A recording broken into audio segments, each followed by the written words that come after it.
마가복음 14장 22절로 26절 말씀 교독하시겠습니다. 그들이 먹을 때 예수께서 떡을 가지사 축복하시고 떼어 제자들에게 주시며 이르시되 받으라 이것은 내 몸이니라 하시고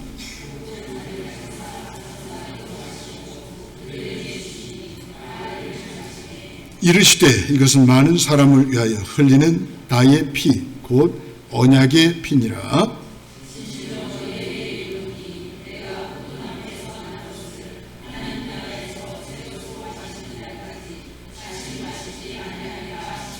함께 보겠습니다. 이에 그들이 찬미하고 감람산으로 가니라. 아멘. 이 시간에 참 제자의 길 이런 점을 가지고 함께 은혜를 나누면서 기도 제목을 삼기로 합니다. 예수님 당시에 12사도와 12제자는 동일한 의미로 사용되었습니다. 사도는 보내심을 받은 사람입니다. 사도가 누가 될 수 있나? 사도행전 1장 22절에 보니까 예수님을 만난 사람, 예수님의 부활을 경험한 사람들이 사도가 될 수가 있습니다. 그 사도들이 오늘날 제자들로 세워진 것입니다. 저와 여러분들은 주님의 제자로 부름을 받았습니다. 현대교회 신자들은 지금 여러 면에서 예수님의 제자로서의 자기 정체성을 상실해가고 있어요. 예수님의 제자임을 보여주는 진정한 표시는 섬기는 자로 오신 예수님의 종의 형상을 지닌 삶으로 나타나죠.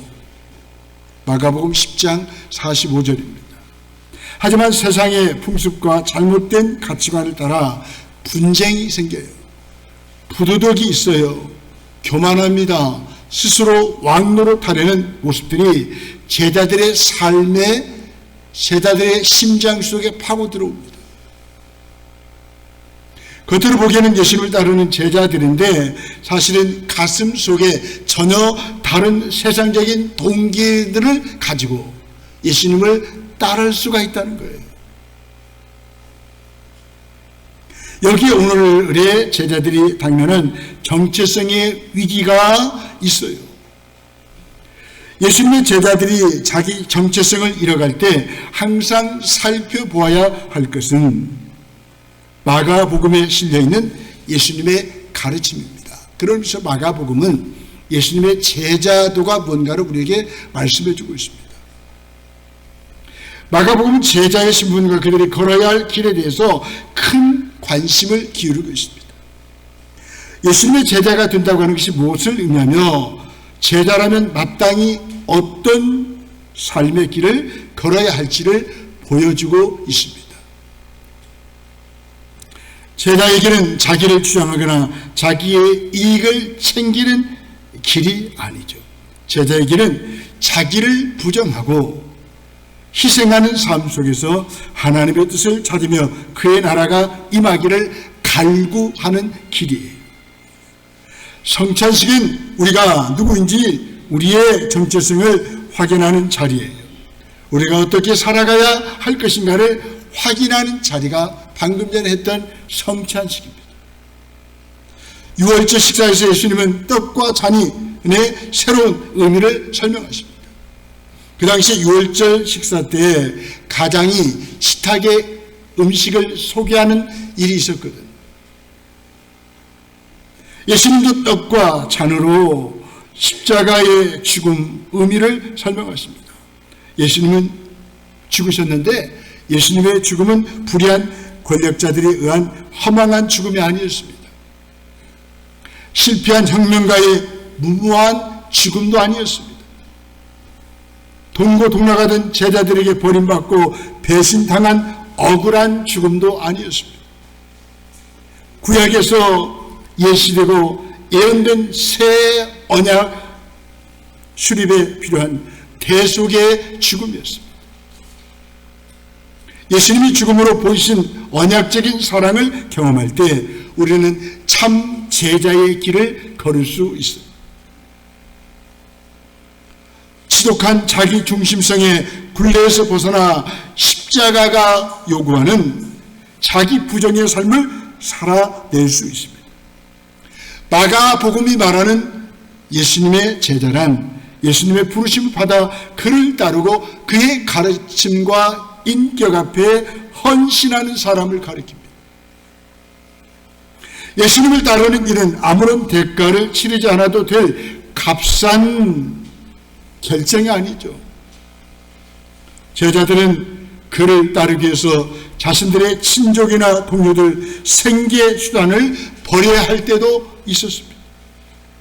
예수님을 따른다고 하는 것은 보다 고상한 가치를 위해 자기 희생을 무릅쓰는 헌신의 행위입니다.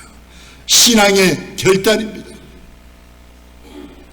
저 여러분들이 성찬식에서 떡과 잔을 받으면서 나는 참 제자가 되겠다는 결단을 하지 않았습니까? 스승이신 예수 그리스도가 그 길을 걸어가셨다면 저와 여러분들도 참 제자로서 예수님이 걸어가셨던 그 길을 걸어야 되지 않겠습니까? 예수님의 가르침과 인격 앞에 헌신하는 제자의 삶을 살아야 되지 않겠습니까? 저도 목사이기 전에 예수님의 제자입니다. 여러분도 예수님의 제자로 부르심을 받았습니다. 헌신하겠다는 결정이 흔들리고 믿음이 연약해질 때는 예수님을 따르는 것을 포기합니다. 주저합니다. 외면적으로 따르는 것처럼 보일지라도 전혀 다른 불순한 동기를 가지고 따릅니다. 마가복음에는 이러한 위기들이 12제자들의 삶을 통하여 잘 나타나고 있습니다. 예수님께서는 3차례에 걸쳐 자신의 순환을 예고하셨어요. 하지만 그들은 두려워하면서 같이 가기를 주저했습니다. 예수님께서 십자가에 달리실 때도 그들은 그와 함께 있기를 포기하고 다 도망갔습니다. 예쁜 빌사합시다. 예수님 버리고 도망가지 맙시다. 시작. 눈 부릅뜨고 포기하지 말고 끝까지 주님 따라갑시다.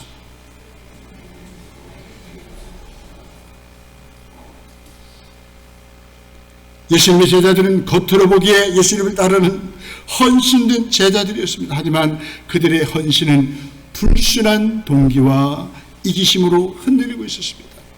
예수님을 버린 사람들은 동기가 잘못된 사람. 그렇다면 예수님의 참 제자가 된다는 것이 무엇을 의미할까요? 제자라면 마땅히 어떤 삶의 길을 걸어가야 할까요? 제자는 본문에 보면 선택받은 자입니다. 아무나 제자 되는 거 아닙니다. 우리는 여러 개의 떡 가운데 하나를 선택해서 먹었습니다.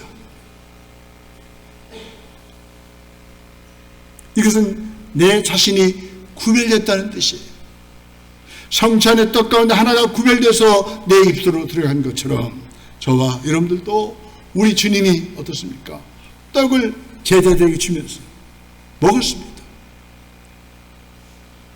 22절에 보니까 예수께서 떡을 가지사 많은 떡 가운데 하나님께서 우리를 택하십니다. 예수님은 인류를 위한 속죄 어린 양으로 창세전부터 선택해 주셨습니다. 떡을 받은 나도 예수님 믿고 제자로 창세전부터 그리스도 안에서 선택되었습니다. 제자가 되었습니다. 이 선택은 하나님이 기뻐하신 뜻에 따라 된 것입니다. 내가 제자 해볼게. 그래서 제자가 된 게 아니에요. 주님이 많은 무리 가운데 저 사람들을 제자로 택하신 거예요.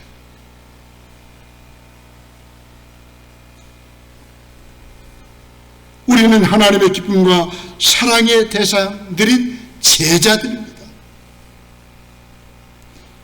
내게 사랑 주신 주님을 어찌 우리가 버리고 도망갈 수 있겠습니까? 끝까지 우리 주님을 따르는 제자의 삶을 살아가야 될 줄로 믿습니다. 주의 자녀로 제자로 선택하신 그분의 기막힌 은혜를 인하여 날마다 감격하며 감사하십시다. 더 나아가서 제자는 축복받은 자입니다. 22절에 보니까 예수님은 축복하시고라고 말씀하고 있습니다.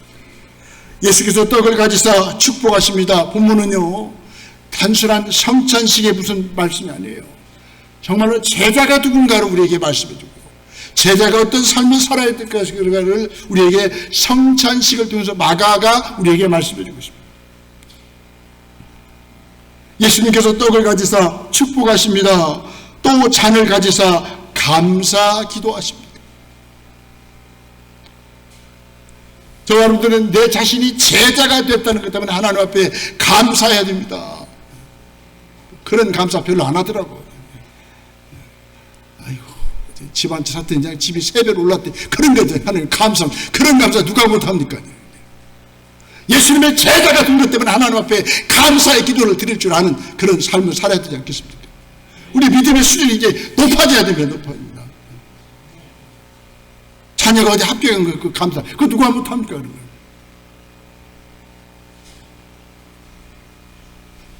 너무나 우리는 감사의 수준이 낮으면 안 되죠. 내가 주님의 제자가 됐다는 것 때문에 하나님 앞에 감사 기도를 드려야 되지 않겠습니까?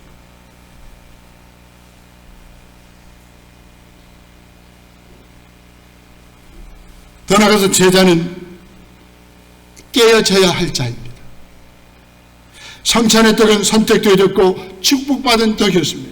그러나 축복하신 떡을 예수님은 바로 떼어주십니다. 22절 떼어란 말은 영성에 보니까 깨뜨렸다는 뜻이에요. 깨뜨렸다. 떡을 깨뜨렸다. 떼어라고 하는 말은 이렇게 깨어진다는 뜻이에요. 나누는 자가 되기 위해서 내가 깨어져야 됩니다. 하나님의 영광이 나를 통해서 드러나려면 내가 깨어져야 됩니다.